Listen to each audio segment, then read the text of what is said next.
October 29 എന്ന് പറഞ്ഞ ദിവസമാണ് വേൾഡ് സ്ട്രോക്ക് ഡേ എന്നറിയപ്പെടുന്നത്. എന്താണ് സ്ട്രോക്ക്? അതിന്റെ രോഗലക്ഷണങ്ങൾ എന്താണ്? ഒരാൾക്ക് സ്ട്രോക്ക് വന്നാൽ എങ്ങനെ തിരിച്ചറിയാൻ പറ്റും? എന്താണ് അതിന്റെ ചികിത്സാ രീതികൾ? എപ്പോഴാണ് ഹോസ്പിറ്റലിൽ എത്തിക്കേണ്ടത്?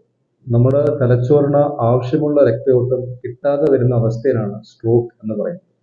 സ്ട്രോക്ക് രണ്ട് തരമുണ്ട്.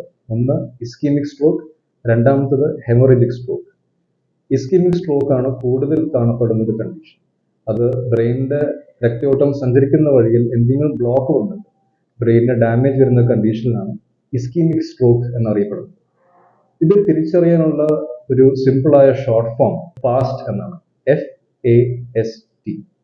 എഫ് എന്ന് പറയുമ്പോൾ ഫേഷ്യൽ ഡ്രൂപ്പിംഗ് അഥവാ മുഖത്തിന്റെ ഒരു ഭാഗം ഓടിപ്പോവുക എന്ന് നമ്മൾ പൊതുവെ കാണുന്ന കണ്ടീഷൻ.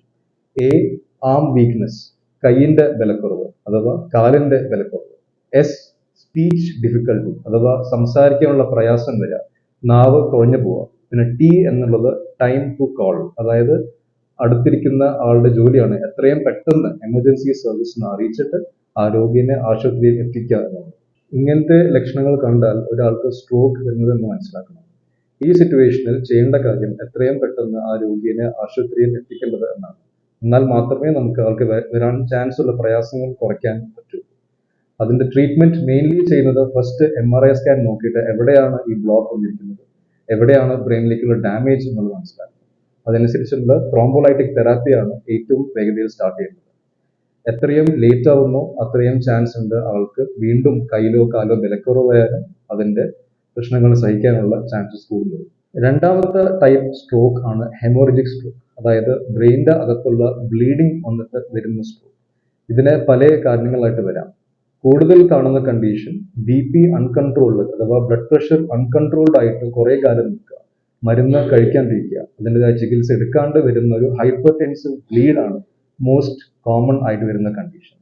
രണ്ടാമത്തെ സിറ്റുവേഷൻ ആണ് അന്യൂറിസമൽ ബ്ലീഡ്, അതായത് രക്തക്കുഴലിൽ ഒരു അപാകത വന്ന് കുമിള പോലെ വന്ന് പൊട്ടുക അഥവാ അന്യൂറിസം പൊട്ടിയിട്ട് വരുന്ന ബ്ലീഡ് ആണ് അന്യൂറിസമൽ ബ്ലീഡ് എന്ന് പറയുന്നത്. മൂന്നാമത്തെ കണ്ടീഷൻ ഇതിനെ സംബന്ധിച്ച് തന്നെ AVM അഥവാ ആർട്ടിയോ വീനസ് മാൽഫമേഷൻ എന്ന് പറയുന്ന കണ്ടീഷനിൽ വന്നിട്ട് വരുന്ന ബ്ലീഡ് ആണ് AVM ബ്ലീഡ്. അപ്പോൾ ഹെമറജിക് സ്ട്രോക്കിന് കൂടുതൽ കാണുന്ന ഈ രണ്ട് കണ്ടീഷൻസ് ആയി. ആദ്യം പറഞ്ഞ രോഗലക്ഷണങ്ങൾ ഇതിനും ബാധകമാണ്, ഫാസ്റ്റ് എന്ന് പറഞ്ഞ കണ്ടീഷൻ.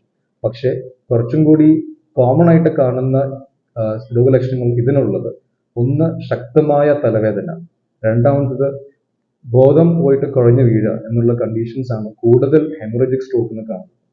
ഈ രണ്ട് സിറ്റുവേഷൻസിലും ഈ കാര്യങ്ങൾ മനസ്സിലാക്കി എത്രയും പെട്ടെന്ന് രോഗിയെ ഹോസ്പിറ്റലിലേക്ക് എത്തിക്കേണ്ട ഒരു സിറ്റുവേഷനാണ് നമുക്ക് ആവശ്യമുള്ളത്. അപ്പോൾ നമുക്കിപ്പോൾ സ്ട്രോക്ക് എങ്ങനെ തിരിച്ചറിയാം എന്ന് മനസ്സിലാക്കി എന്ന് വിചാരിക്കുന്നു.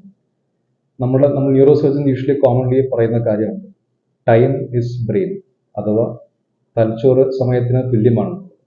സോ ഇങ്ങനത്തെ സിറ്റുവേഷൻസ് ആർക്കെങ്കിലും നേരിടേണ്ടി വന്നാൽ എത്രയും പെട്ടെന്ന് മനസ്സിലാക്കുക, അടുത്തുള്ള ഹോസ്പിറ്റലിൽ എത്തിക്കുക എന്നാണ് നമ്മുടെ ആവശ്യം. Every minute counts.